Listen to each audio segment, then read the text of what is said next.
So it's early morning on race day. This is warm-up and it's pretty tense in there. They don't want us filming inside because this is their last chance. They had to pretty much completely rebuild the bike, had a broken chassis, a broken fuel tank, many other parts have been changed. So they don't know. They haven't had a chance to test what their pit strategy is, what their fuel consumption will be. They're going to keep changing the fuel tank, and the riders need to feel comfortable that they can get on this bike and race for 8 hours. So it's pretty tense. How does it feel now that you know this is the setup that has to race? You know, it's still a big question mark on the bike, so it was perfect, little crash, and the bike was hardly destroyed, you know, total damage. So we tried to fix everything what we could see, replaced everything, but since the crash the bike has some issues, so it's a gamble, so I don't feel so comfortable at the moment.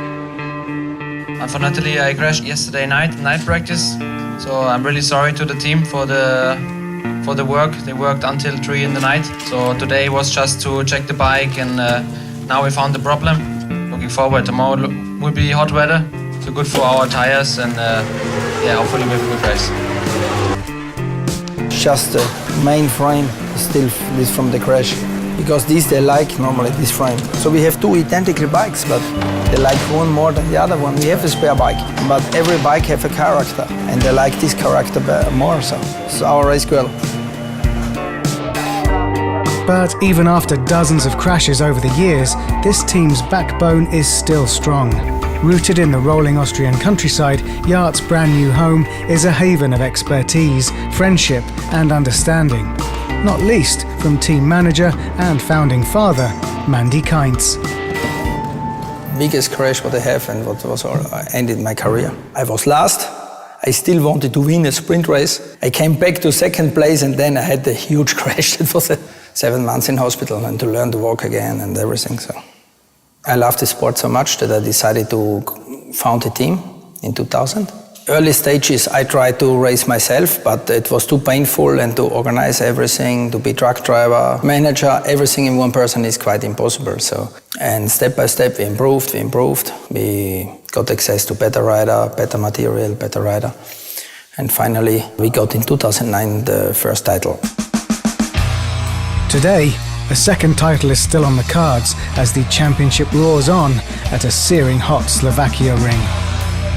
Well, the grid is assembled on a baking hot day here at the Slovakia ring. It's about 51, 52 degrees track temperature. Championship leading bike, the Suzuki over there, is way back in 5th on the grid.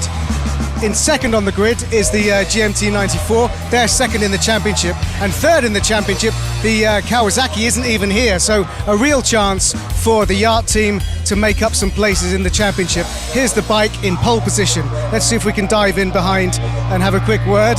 It must be great to be on the front row of the grid finally this year. And what can you do off the front? Yeah, you know, it's really nice to get a pole, but you know, it's an 8-hour race, so after the start it doesn't really matter so much, but it's good to be at this end of the grid. So. And finally, obviously the bike had quite a major rebuild. In warm-up, did it feel good? Did it feel right? Yeah, no, it felt really good again in warm-up. They found a broken part on the bike yesterday, which was really good, and we found the problem, I think, so this is really positive, and felt good this morning, so all riders were fast, so it's a good thing. Starting from pole, Brock Parks immediately begins to hunt down fellow Aussie Josh Hook, who took off like a bullet. Within half an hour, he has a clear track in front of him. 3.8 seconds behind, a storm rages. It's time for the first pit stop. Time for Kota Mazane to step up. Kota, absolutely loving this tricky sweeping track, has been blazing fast from the first practice sessions and sets off in full ninja mode, only for a safety car to pull up and wipe out his advantage over GMT 94. Undeterred, Mazane retakes the lead before handing over to Marvin Fritz and heading for the pool. 走って結構自分の予想してたより結構気温も高かったですし、ちょっとその路面温度も高くて結構厳しかったんですけど、なんとかトップを守れて、ちょっとそこはまだ良かったかなと。Little does he know, a titanic struggle is about to unfold on the other side of the pit lane. Not quite in touch with the brakes on the new bike, Marvin hits the gravel twice during his stint. The team grit their teeth and cross their fingers as Brock Parks is sent out to save the day. It's still possible. But, as you know, endurance racing has a soft spot for drama.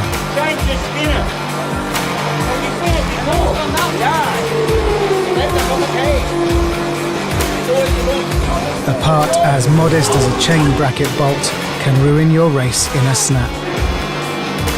Back in the box for the second time around, seconds become minutes. Minutes that feel like hours. And when Marvin came in for his pit, didn't he? I think he said he thought there was something wrong with the chain.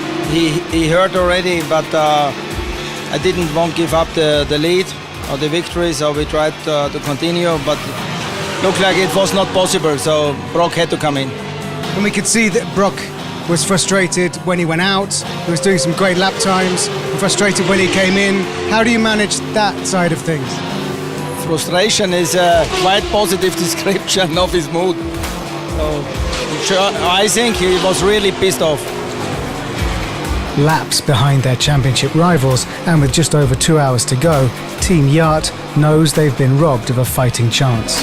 Still, they man up, setting times that would have won the race. Would have, could have, should have.